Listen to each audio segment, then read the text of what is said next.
Hey, hashtaggers. So as you can see, today is a little bit different. I decided to catch up with the boys. These are the qualifiers for the FIBA Basketball World Cup that's going to take place in 2019. Well, this is a practice session. It's a little taste of what's going to go down over the weekend, but I decided to catch up with the boys and find out how they're prepping for this huge qualifier and, of course, some of their superstitions, because there is a story that broke the internet about Leon Balogun and some of his superstitions. So we want to find out, are there any little things that the guys are doing just to, make sure that luck, destiny, all of the above are on their side as they look to qualify? Come on, let's get into it.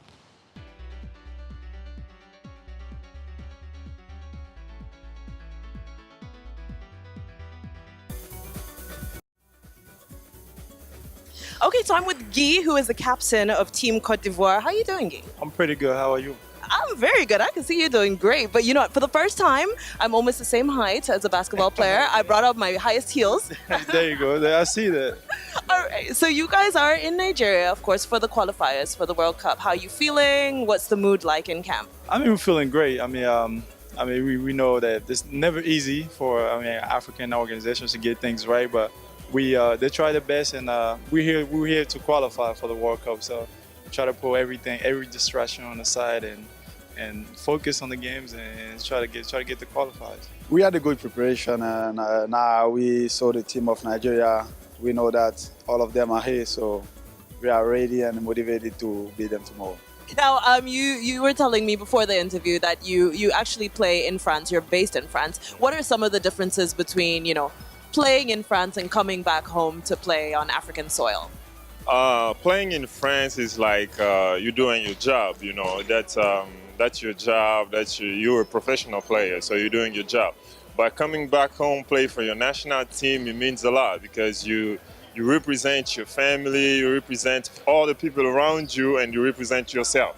So that's a lot of weight on you, and it's always something sometimes good that we always want to enjoy around people that we don't see every time. But when we have time like this, we enjoy it. I'm feeling good. We came here, to have a chance to qualify for the World Cup. So it's a big challenge. So everybody is excited about it. So we work. We're gonna do our best to achieve this goal. Why do you choose Cote d'Ivoire? Because I'm pretty sure you've been offered a bunch of citizenships and a bunch of other teams to play for. So why Cote d'Ivoire? Because I'm Ivorian.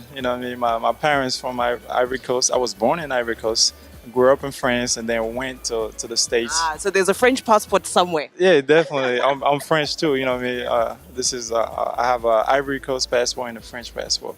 So then I grew up in the States where I went to high school and college, and came back to France where I play now. So Ivory Coast is my country. So it was easy. It was an easy choice to go play for them. Yeah, I like the patriotism. And very quickly, there's a story that broke the internet about Nigerian footballer Balogun, who came back to play in Nigeria. And he decided to play for the Super Eagles for the World Cup. But he says that he made this decision after he saw a seer, or whatever you want to call it, somebody who sees into the future and all this kind of thing, right? And that's guided him. And he says everything has been aligned since he made that decision. So I want to know, do you have any superstitions that are guiding your career that you feel like, well, you know what, if not for this thing that I do, I would not be at my best? Not really. I have little stuff where I always put my left socks before my right socks, or put the left shoes before the right shoes. It's very small, but I have been doing this for my whole life pretty much. So this my little thing, but it's not as big that his vision. Nah, I didn't have anything like that yet. So you don't have a thing where you feel like maybe if you wear your right sock before your left sock, it's luckier for you in a game? I don't really have something like that, but every time I have a good game, I try to remember what I did that day so I can do it again. You know what I'm saying? Like, if I woke up that morning, I did some push-ups, I did some abs, and I went on the court and I had a great game. I'm gonna be like, oh, so doing the push-ups in the morning helped me to have a good game, so I will remember that and trying to do it again.